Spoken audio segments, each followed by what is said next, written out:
प्रभु का धन्यवाद, प्रभु ने मुझे हर मुश्किल से बचाया है, जबकि मैं प्रभु को नहीं जानती थी। पर प्रभु मुझे जानता था।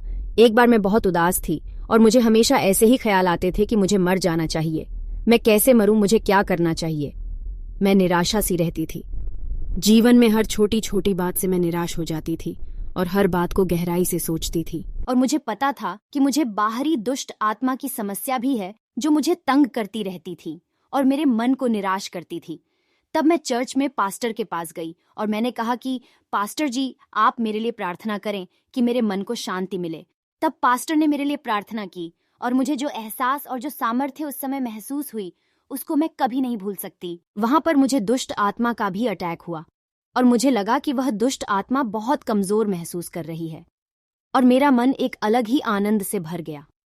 उसके बाद जब मैं संडे चर्च में गई और मैंने प्रार्थना करवाई तो मुझे शैतान दुष्ट की जो बाधा थी वह खत्म हो गई और मैं अपने आप को आजाद सा और आनंद से भरा हुआ महसूस करने लगी। उसके बाद मैं प्रभु पर विश्वास करने लगी कि जो मैंने प्रभु पर विश्वास करने के बाद और प्रार्थना करने के बाद महसूस किया वह आनंद मुझे कहीं भी किसी भी जगह नहीं मिला।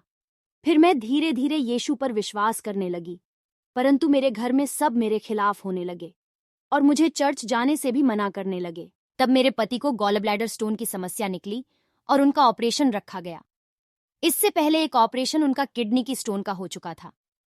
उसके अगले 6 महीने बाद गॉल ब्लैडर स्टोन का ऑपरेशन रखा गया। पहले ऑपरेशन के बाद मेरे पति को तुरंत ही कोरोना हो गया और उससे वह बहुत कमजोर हो गए। तब मैंने उनसे कहा कि हम परमेश्वर की प्रार्थना करते हैं, आपको आशा मिलेगी और आप पॉजिटिव एनर्जी महसूस करेंगे। तब उन्होंने मेरी बात मान ली और हम रोज उनके स्वास्थ्य के लिए और उनकी गॉल ब्लैडर स्टोन के लिए प्रार्थना करने लगे। 2-3 महीने बाद मेरे पति ने अल्ट्रासाउंड करवाया तो तब उनके गॉल ब्लैडर में स्टोन थी, लेकिन जब हम प्रार्थना करने लगे उसके 2-3 महीने बाद फिर से अल्ट्रासाउंड करवाया तो स्टोन गायब हो चुकी थी। प्रभु का धन्यवाद है। प्रभु ने बड़े बड़े चमत्कार किए हैं, हर बीमारी से बचाया है, हर दुष्ट शैतानी शक्तियों से बचाया है। प्रभु आप महान हैं। आपने मेरे जीवन को बदल दिया, आपने मेरे पति के जीवन को बदल दिया। अब मेरे पति भी परमेश्वर पर विश्वास करते हैं और मुझे चर्च जाने से कभी नहीं रोकते। धन्यवाद करती हूँ प्रभु का।